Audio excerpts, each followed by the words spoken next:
I have a question about meditation. So, when I hear Esther's story of meditation, it sounds like she took it like a duck to water. Well, in her first sitting, the person that inspired Jerry and Esther to meditate offered very simple words in response to a question. Esther's question was, how can we achieve our goals more readily? And the answer was meditation. And both Jerry and Esther felt resistance to it because that just seemed like weird stuff. And in fact, Jerry said, well, we're business people. You know, we're not really frou-frou, woo-woo kind of people.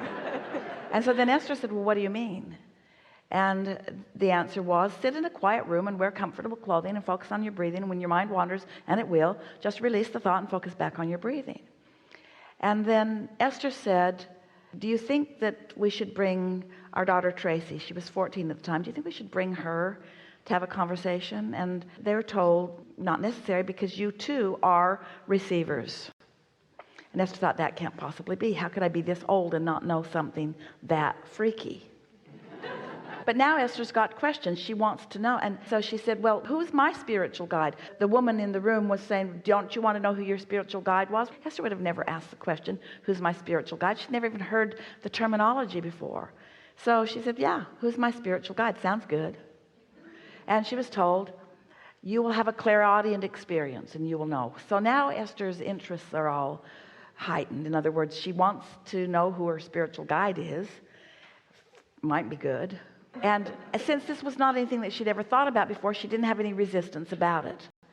So they went back to their apartment and they put on their bathrobes because it was comfortable clothing and sat in these big wingback chairs with an etagere between them because they were about to do something really weird and they didn't want either one of them to see either one of them. And pulled the curtains, and Esther just closed her eyes and began focusing on her breathing. And it may have been the first time in Esther's life that she was conscious and not talking about something.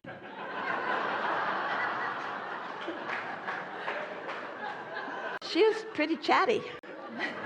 They were talking to one another all the time. And so she quieted her mind, and the only way that she could really keep her mind quiet was to really focus on her breathing. And so as she focused upon her breathing, right away, she felt a sort of numbness over her body, a detachment.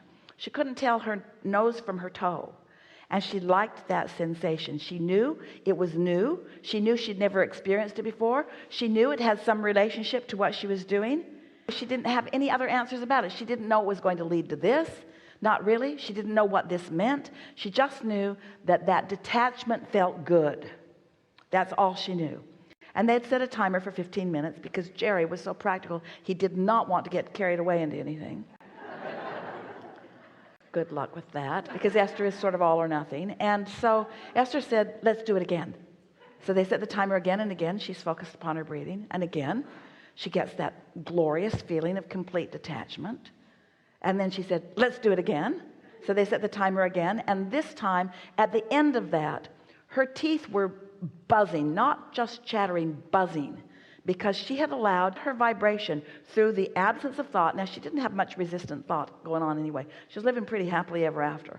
But her vibration clarified enough that she was able to allow a full stream of that which is us to flow. And then she knew, it's like our friend was talking earlier, she knew something significant was there, something that she wanted to experience more of, and she was willing to let it lead wherever it was leading, because she innately knew that whatever it was must be good. Must be good. Right. And so if that's taking to it like a duck to water, all it meant was she had enough desire in the absence of resistance to accomplish enough to make her ask further. That's the way we would describe that. And that's the way we choose you as you come forward in this room. Enough desire and an absence, enough resistance that you light up enough to come forward to see what else there is. That's how life is, isn't it? Enough desire with the least amount of resistance in order to find that new place to go further. That's what the continuation of life will always be.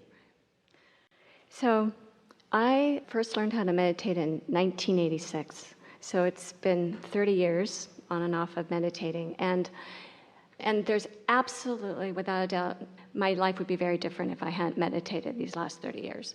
But unlike Esther... Well, here's why. Okay. Here's why. Okay. The 3 steps to the creative process are ask, answer, and receive, or ask, answer, and allow. Well, the asking vibration and the allowing vibration are different vibrations. And so the advantage to Esther, and the reason that Abraham began to flow more and more, is because Jerry could stay in the asking mode and Esther could get in the receiving mode or the allowing mode. So Jerry was doing the asking and Abraham was doing the answering and Esther was doing the receiving.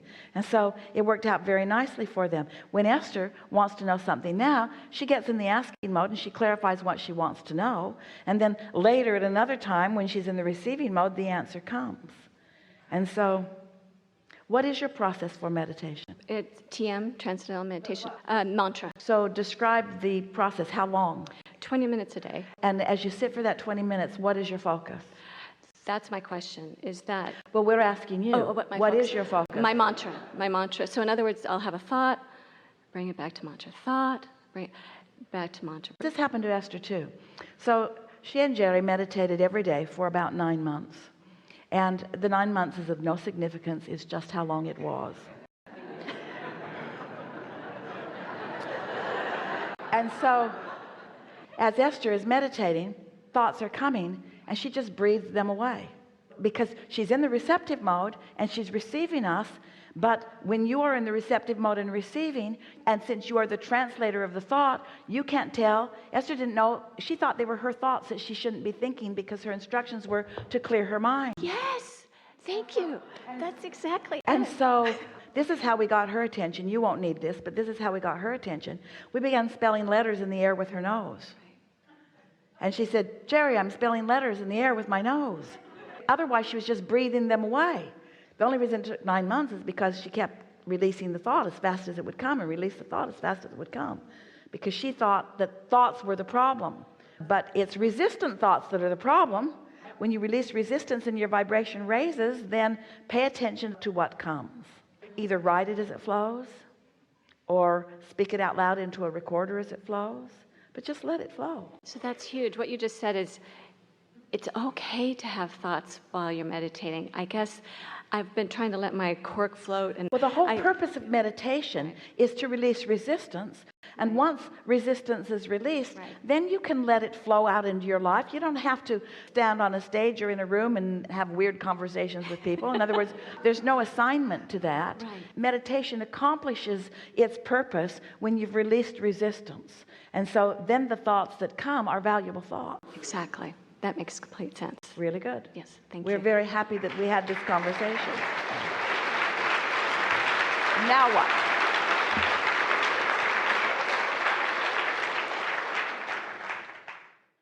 So by the time you've sifted and sorted and you've launched lots of rockets of desire and your vortex is full of all of these points of attraction and your inner being stands there with them, and law of attraction is gathering all of the cooperative components for all of the things that you want, and this vortex is gestating, it's becoming more ready for you while you're getting ready for it.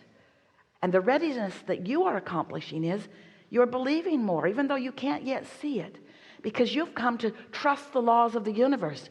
You understand that there's a vibrational reality that is in the state of becoming, and that as it is getting ready for you, you must get ready for it, which means you must become more allowing, you must become more trusting, you must become more believing, you must become more ready for it, you must become more willing to accept the goodness that wants to flow into your experience, that is flowing into your experience. And if it were not for the barricades and blockages that you've put in the way because of beliefs that you've picked up along the way, these desires would manifest fast. So we want you to focus upon the idea of your vibrations turning to thoughts, and your thoughts turning to words, and your vibrations turning to thoughts, and your thoughts turning to things. We want you to think about the process of how things become because you've decided that you want them, because the universal forces are all with you, because the energy that creates worlds is flowing through you, and most of all because you are a creator who came here to create, yes, in concert with your inner being, but you are the leading edge of creation. That's why you're out here, where the contrast inspires you to new ideas, to new decisions, to new preferences, to new desires. And when those desires hatch within you, they are a vibrational force that non-physical energy joins, and they are a reality that you can sense at first and see fully eventually.